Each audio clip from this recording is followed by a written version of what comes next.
What is welding? Well, the definition of welding. Welding is the joining of two base metals with the application of heat or without the application of heat. Or second question, what are the types of welding? Welding কত প্রকার? Welding প্রধানত দুই প্রকার, fusion welding and non-fusion welding.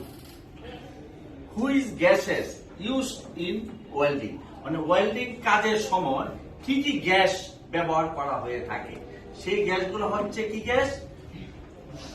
Argon gas, helium gas, তার carbon dioxide gas, এই সবগুলো হচ্ছে inert gas, মানে নিষ্ক্রিয় গ্যাস, যে গ্যাস অন্য কোনো গ্যাসের সঙ্গে বিক্রিয়া করতে পারে না, সেগুলো হচ্ছে inert gas. Number 4, explain E7018। এটা হচ্ছে ইলেকট্রনের একটা স্পেসিফিকেশন। এখন একটা বলতে চাচ্ছে এক্সপ্লেইন, বর্ণনা করো E7018 বলতে কি বোঝাতে চাচ্ছে।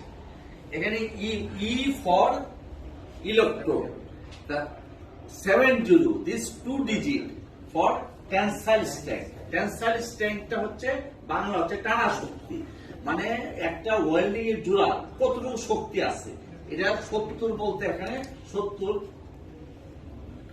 70 কেএসআই, এটাকে 1000 পূরণ দিলে হচ্ছে পাউন্ড, 70,000 পাউন্ড পার ইঞ্চ স্কয়ার, মানে 1 ইঞ্চ স্কয়ার জায়গার উপরে 70,000 পাউন্ড পর্যন্ত সে ওয়েল্ডিং এর স্ট্রেংথ সে বহন করতে পারে। থার্ড ডিজিট যেটা 1, এটা হচ্ছে কি, এটা হচ্ছে ইলেকট্রনের পজিশন। ইলেকট্রনের position 1G 2G 3G 4G কোন পজিশনে সেটা ওয়েল্ডিং করে। এখানে 1 বলতে বোঝাচ্ছে সেটা অল পজিশনে এখানে এই ইলেকট্রোড দিয়ে ওয়েল্ডিং করা যাবে। আর দ্য লাস্ট ডিজিট এইটা বলতে কি বোঝাচ্ছে, এইটা হচ্ছে ফ্লাক্স এবং কারেন্ট বোঝাচ্ছে।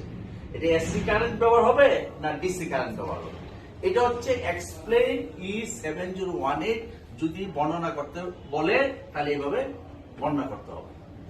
Number 5, what is flux? ফ্লাক্সটা হচ্ছে যে ইলেকট্রনের উপরে যে আবরণটা থাকে, কুটিং যেটাকে বলে, সেটা হচ্ছে flux. What is WPS? WPS হচ্ছে একটা রিটেন ডকুমেন্ট, ওয়েল্ডারদের একটা রিটেন ডকুমেন্ট। এটা পুরো মিনিংসটা হচ্ছে ওয়েল্ডিং প্রসিডিউর স্পেসিফিকেশন, এবং বাইরে কাজ করার সময় প্রত্যেক ওয়েল্ডারদের হাতে একটা WPS দেওয়া হবে।